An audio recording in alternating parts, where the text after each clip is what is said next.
Okay, hello again. We've been talking about ionic compounds, and now let's move on to covalent. So these little, I think they're Tinker Toys back from when I was a kid.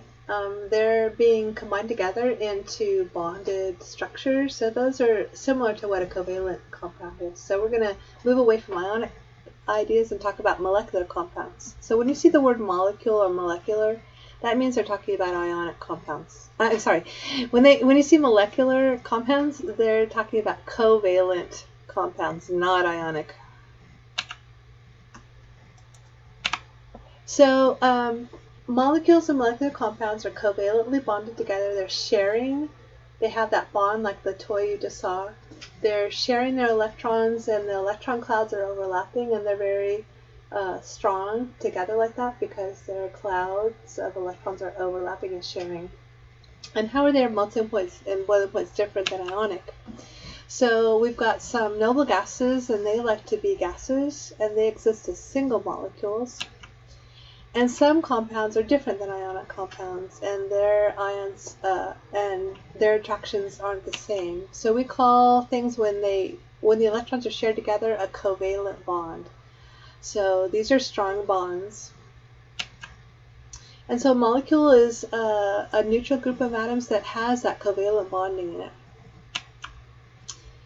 Many molecules of gas molecules are diatomic. That means there's two atoms hooked together, and these are really good to memorize. And we'll talk about these. So oxygen is an example of them.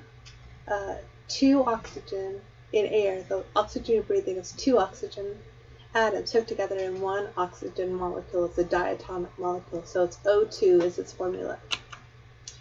Here's some other molecular compounds. We have water, H2O, two hydrogens, two little blue guys, and one oxygen. Carbon monoxide is one carbon, the black. We usually use black color for carbon and red for oxygen, and we usually use blue for hydrogen. So these are two molecular compounds. They're covalently bonded, and the electron clouds are sharing, overlapping like that.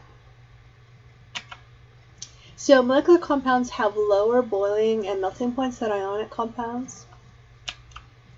And here, remember, we saw table salt. It's a plus and a minus combined and attracted. But covalent things are sharing. They have no charge overall. They have no charge individually or overall.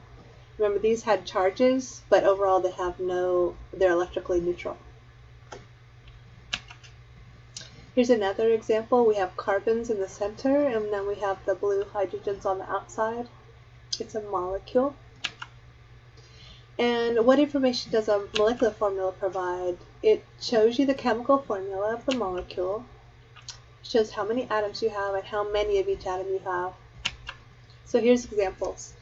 We have one nitrogen hooked to three hydrogens. That's that little 3 down below. 1, 2, 3. It's also got this little thing called G. That means it's a gas at room temperature. So this is NH3, NH3, ammonia. Here's what it looks like in a space-filling molecule. This is kind of like what we imagine it looks like if we could see it at that small level. Nitrogen in the center, 3 hydrogens bonded. Here's another way to draw it, trying to show that the nitrogen's higher than the hydrogens.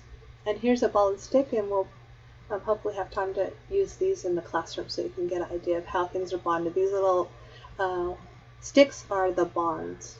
But really, in real life, it probably looks more like this if we could look at it on the small level. So here's examples of different things. We need to be able to look at a formula and figure out how many of each type of atom there are. There's 2 hydrogens here, 1 oxygen.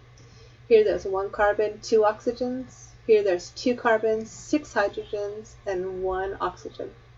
So the black ones are the carbons, the blues are the hydrogens, and the red is oxygen. So we generally use those colors all the time, so we can get used to that. So let's start a quiz. So compared to ionic, what about molecular? They have relatively what? I'll give you a sec to think.